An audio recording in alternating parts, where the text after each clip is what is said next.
Salut les fans du FC Barcelone, salut les fans du football, j'espère que vous allez bien aujourd'hui parce que moi je pète la forme. Le Barça affrontait le Real Betis comptant pour les huitièmes de finale de la Coupe du Roi et ça s'est très bien passé car on a gagné sur le score de 5 buts à 1, but de Koundé, but de Lamine Yamal, de Ferran Torres, de Rafinha et de Ferran Torres, voilà. Donc ces joueurs ont marqué aujourd'hui. Et du côté du Real Betis, c'est Victor Roque qui a marqué un but sur penalty. Match maîtrisé dans l'ensemble. Je n'ai pas trouvé vraiment que le Barça était trop inquiété plus que ça. C'est vrai qu'il y avait peut-être quelques fulgurances du côté du Real Betis, mais ça ne concrétisait pas. Peña a été solide quand il le fallait et la défense a été plutôt très bonne. Voilà, Pau Kubarsi et Ronald Araujo, ils ont plutôt bien géré la défense aujourd'hui. Match extraordinaire de Jules Koundé qui a été solide, offensivement comme défensivement, notamment avec ses combinaisons avec Lamine Yamal, qui ont fait très mal au bloc bas du Real Betis. Les combinaisons, ça m'a vraiment rappelé l'époque que nous tous ici nous connaissons avec Daniel Alves et Lionel Messi qui martyrisaient toutes les défenses en Liga, en Ligue des Champions. Vraiment, j'ai eu des petits flashbacks aujourd'hui, ça m'a fait vraiment plaisir. Le milieu de terrain aujourd'hui était composé de Pedri, Frenkie de Jong et en 10 nous avons eu Gavi qui était vraiment excellent aujourd'hui. Je veux vous dire vraiment depuis le début de la Super Coupe d'Espagne que l'on a remporté, Gavi est inarrêtable, il court partout sur le terrain, il est pertinent, il est plutôt intéressant en profondeur, en défense, en attaque, partout sur le terrain, c'est un chien de chasse comme j'aime bien appeler notre cher ami Casado. Gavi aujourd'hui a été très pertinent du début jusqu'à la fin. Pedri, comme à son habitude, on ne va même plus le présenter vraiment, c'est l'un des meilleurs joueurs du FC Barcelone, si ce n'est vraiment le meilleur parce qu'il fait partie de ceux-là qui ont la trempée des grands joueurs, ceux-là qui peuvent casser, calmer le tempo de match, accélérer le tempo de match. Pedri c'est un joueur à part, Pedri c'est un joueur qu'on doit préserver vraiment et c'est vraiment une chance pour nous qu'il soit au FC Barcelone. Rafinha a été pertinent aujourd'hui, toujours dans l'envie, toujours envie d'aller presser le porteur de balle, toujours dans le dépassement, toujours dans l'effort. Voilà, et il a été récompensé aujourd'hui avec un très beau but d'ailleurs parce que c'est sur le slalom de Lamine Yamal. Lui, je vais en revenir plus tard parce que lui, vraiment, c'est sensationnel. Je vais vraiment faire des éloges à Lamine Yamal en fin de vidéo. Donc, restez jusqu'à la fin. Donc, Rafinha, il est toujours là à l'envie et tout. C'est vrai, c'est pas son excellent match qu'il a l'habitude de nous pondre, mais aujourd'hui, il a été pertinent et il a plus que la moyenne. Voilà, son but a été pertinent, son dépassement d'effort à tout moment. Vous connaissez du Rafinha, quoi. Voilà, il fait vraiment clairement partie de ceux-là qui sont en liste pour le ballon d'or en fin de saison. Nous allons revenir du côté de Gérard Martin qui a fait un bon match.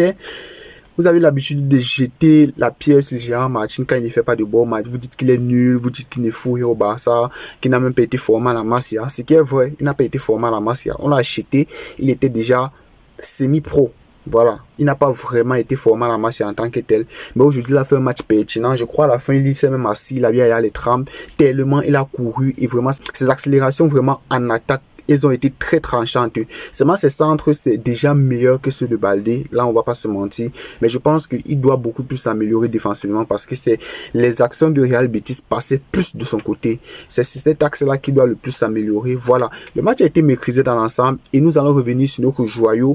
Vraiment, celui-là qui est en train de détruire tous les records. Je crois en 24 matchs, toutes compétitions confondues. Il est déjà à 9 buts et 14 passes décisives parce qu'aujourd'hui, il a fait un but et 2 passes décisives. Notamment, ça passe à l'aveugle sur Jules Koundé en une touche de balle. Vraiment, il y a très peu de joueurs qui sont capables de réaliser cela.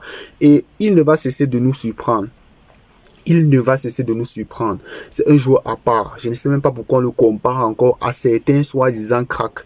Lui, c'est le crack générationnel et ce sont les cracks qui sont restés juste à la surface. Voilà. Lamine Yamal ne parle avec personne actuellement. Personne. Dribble, conduite de balle, vision de jeu, finition. La finition, il est même d'ailleurs que d'améliorer.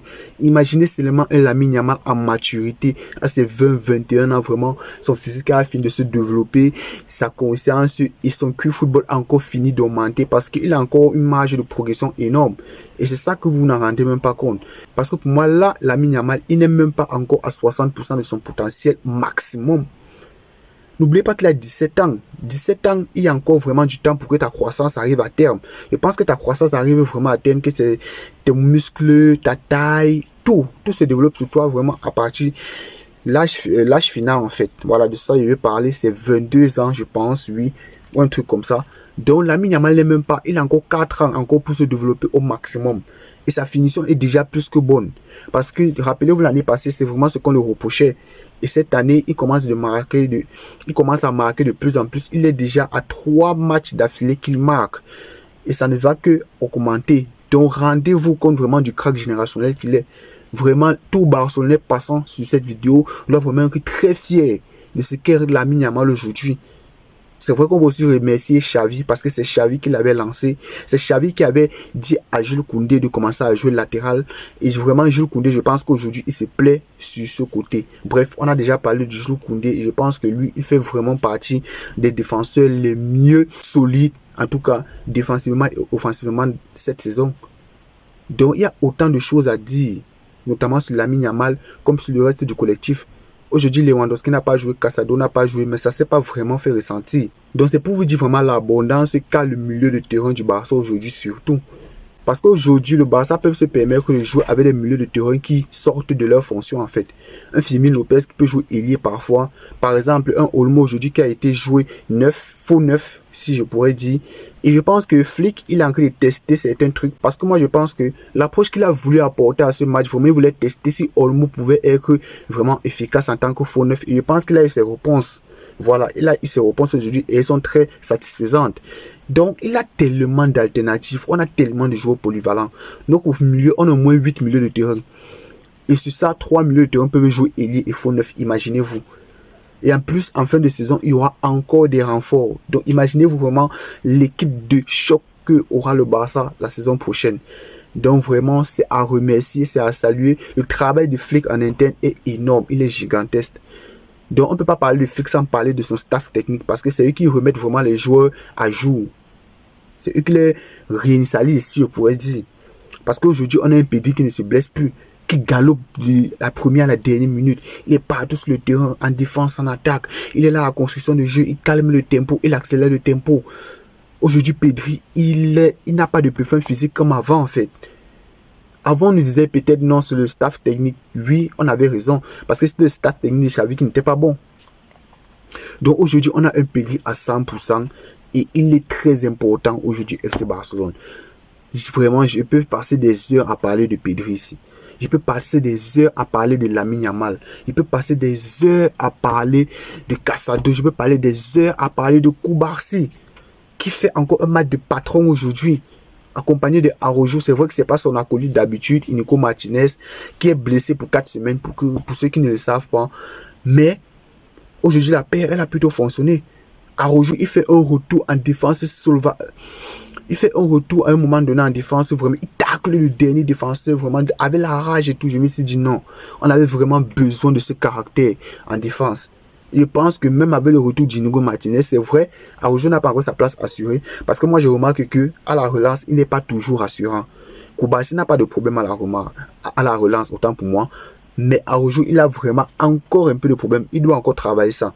Mais le piège du hors-jeu, je l'ai observé pendant tout le match. Je vois qu'il a commencé déjà à assimiler le piège du hors-jeu.